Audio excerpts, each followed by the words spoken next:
Um, Earlier I talked about when you do get criticism, kind of breathe and let it in, kind of look at it, own what is yours, and let go what isn't.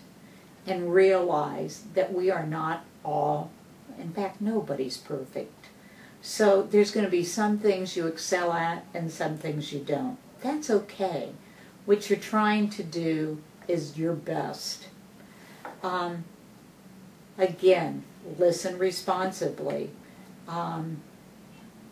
Try to listen for the good of what's happening and not for the negative, or not listening for the omission.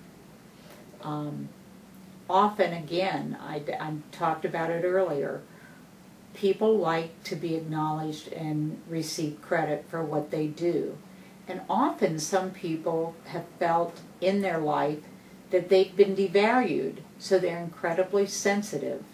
So when you're working with people, give them praise, no matter if you're peers.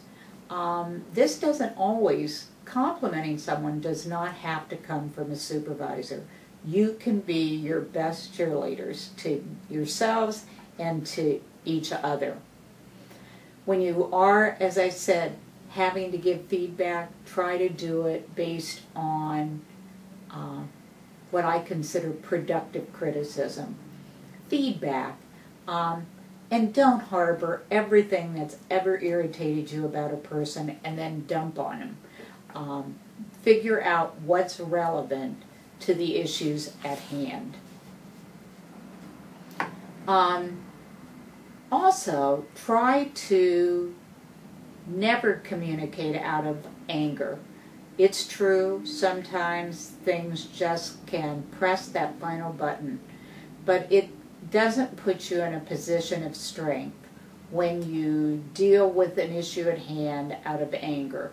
What I always suggest, sometimes it works, sometimes it doesn't, is walk away, get your emotions under control, even sleep on it, and then bring it back for discussion.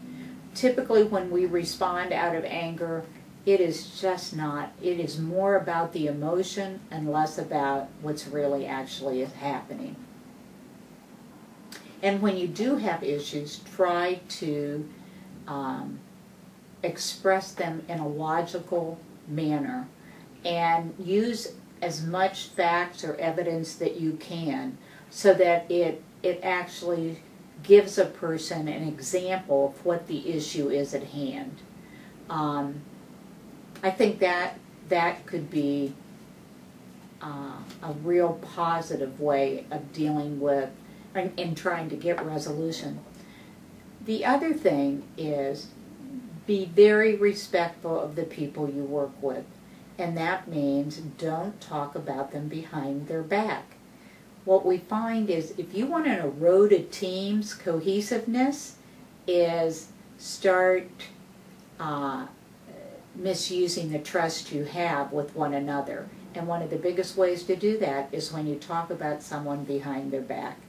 And it does get back to them, folks. So try to be really careful not to do that. And if you really do need to express your frustrations about someone, find a safe person that's not necessarily involved in the work you do.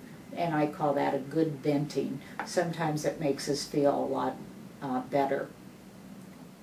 So put it all together and know what your strengths are, identify the strengths and weaknesses of the group, figure out what the purpose is, figure out the outcome you're looking for, be there, participate, be supportive to one another, and if you do need to give feedback, give it in a kinder way, based with lots of facts, but don't dump on people when you're trying to give feedback. You're all interdependent on one another. We need you to be successful, but in order to be successful, you have to bring the characteristics required to be a good team member. So hopefully today has given you some food for thought and will get you on your way to be a good team member. Thanks.